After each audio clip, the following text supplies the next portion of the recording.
আপনারা দেখছেন হলদিবাড়ি টাইমস। কদিনের মধ্যে শুরু হচ্ছে কোল্ড স্টোরেজে মজুত আলু বের করে বাজারজাত করার কাজ। আর এই কাজে স্থানীয় শ্রমিকদের অগ্রাধিকার দেওয়ার দাবিতে কোল্ড স্টোরেজের মূল গেটের সামনে বিক্ষোভে সামিল হলেন স্থানীয় পুরুষ ও মহিলা শ্রমিকরা। নবদ্বীপ কোল্ড স্টোরেজ প্রাইভেট লিমিটেডের ঘটনা। এমন ঘটনায় চাঞ্চল্য ছড়ায় জলপাইগুড়ি সদর ব্লকের নগর বেরুবাড়ি গ্রাম পঞ্চায়েতের অধীন ইন্দ্রনগর এলাকায়।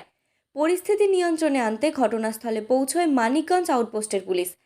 বিক্ষোভে অংশগ্রহণকারী শ্রমিকদের দাবি, গোড়া থেকেই নবদ্বীপ কোল্ড স্টোরেজের কর্তৃপক্ষ বহিরাগত শ্রমিকদের অগ্রাধিকার দিয়ে আসছে। স্থানীয় শ্রমিকদের কাজে নেওয়া হচ্ছিল না, এমনকি ভূমিদাতারাও কাজ পাচ্ছেন না। তাই এদিন সকলে একত্রিত হয়ে বিক্ষোভ দেখান। পরিস্থিতির সামাল দিতে সেখানে পৌঁছন তৃণমূলের অঞ্চল কমিটির সভাপতি বিনেশ রায়, যুবর অঞ্চল সভাপতি শঙ্কর সরকার, যুব নেতা বিমল চন্দ্রশীল, নারায়ণ বিশ্বাসরা। এছাড়াও জলপাইগুড়ি থেকে ছুটে আসেন INTTUC এর জেলা কমিটির সভাপতি শুভঙ্কর মিশ্র। পরে বিভিন্ন সংগঠনের তরফে হিমঘর কর্তৃপক্ষের নিকট স্থানীয় শ্রমিকদের তালিকা দেওয়া হয়েছে। জানা গিয়েছে, বিভিন্ন শ্রমিক সংগঠনের তরফে স্থানীয় শ্রমিকদের একাধিক তালিকা হিমঘর কর্তৃপক্ষের নিকট জমা করা হয়েছে। কাজের নিয়ে সমস্যা ছিল মহিলা শ্রমিক এবং পুরুষ শ্রমিকদের।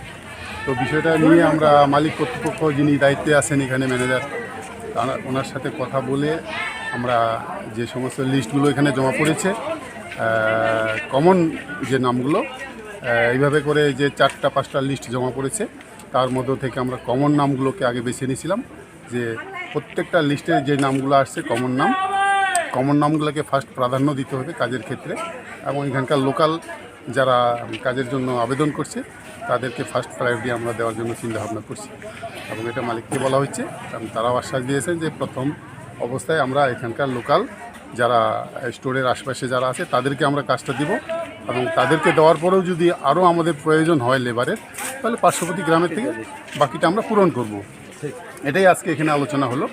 এবং সমস্ত মহিলারা এখানকার লোকাল, এবং সমস্ত মহিলাদেরকে কাজ দেওয়া হবে বলে আমরা এখানে একটা আশ্বাস এবং লিস্ট আমরা ওনাদেরকে দিয়েছি। মহিলাদের ক্ষেত্রে কোনো রকম সমস্যার সৃষ্টি হবে না, এবং পুরুষদের ক্ষেত্রেও হবে না। পক্ষের যে এখানে চার্জে আছে উনিও আশ্বাস দিয়েছেন যে হ্যাঁ, আমরা এখানে যারা এখানে লোকাল আছে তাদেরকে আগে প্রাধান্য আমরা দিব কাজে। লিস্ট এখানে 4টার মতো লিস্ট জমা পড়েছে। আমরা বলছিলাম যে 4টা লিস্টের মধ্যে কমন নামগুলোকে আগে বাঁচতে হবে। যে আমিও বিমলের নাম দিলাম, আরেকজন বিমলের নাম দিল, আরেকজনও বিমলের নাম দিল, আরেকজনও বিমলের নাম দিল, এই ধরনের নামগুলো আগে বের করে নিতে হবে। কমন নাম যারা দিয়েছে তাদের নিশ্চয়ই ওই লোকগুলোর কাজের দরকার আছে প্রথম, তো সেগুলো দেখে লিস্ট বের করার পরে আরও কিছু নাম আছে, 20 থেকে 21টা নাম, যেগুলো কমনের মধ্যে পড়ে না, এবং সেটা নিয়েও আমরা চিন্তা ভাবনা করব, তাদেরকেও কাজ দিতে হবে পরবর্তীতে। আমি নগর বেরুবাড়ি অঞ্চল সভাপতি বিনেশ রায়, তৃণমূল কংগ্রেস সভাপতি। আমাদের সমস্যা হচ্ছে আমরা লেবারের লিস্ট জমা দিচ্ছি, তো অনেকক্ষণ ধরে নিচ্ছিল না, তো এখন সেটা নিল, রিসিভ করলো। লোকাল আমাদেরই লেবার, আমাদেরই এলাকার ইন্দ্রনগর গ্রামের। আগে এরা কাজ ওদের হলো, তারপরে যদি পরবর্তীকালে লেবার লাগে সেটা তখন বাইরের থেকে এরাই দিবে আমাদের লেবারে। প্রথমত আমাদের কোল্ড স্টোরের নবদ্বীপ হিমঘর প্রাইভেট লিমিটেডের কোনো রকম সমস্যা নেই, লেবার নিয়ে কোনো সমস্যা নেই।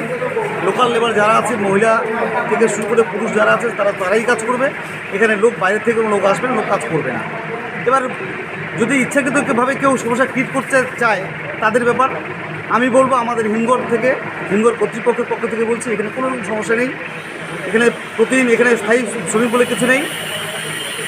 এবার যেদিন যেরকম কাজ হবে সেদিন সেভাবেই কাজ চলবে, সেভাবেই তারা কাজ করবে, সেভাবেই মজুরি পাবে। যারা কাজ করবে তারাই মজুরি পাবে, চেষ্টাকে এখানে কোনো আলাদা কোনো গল্প নেই।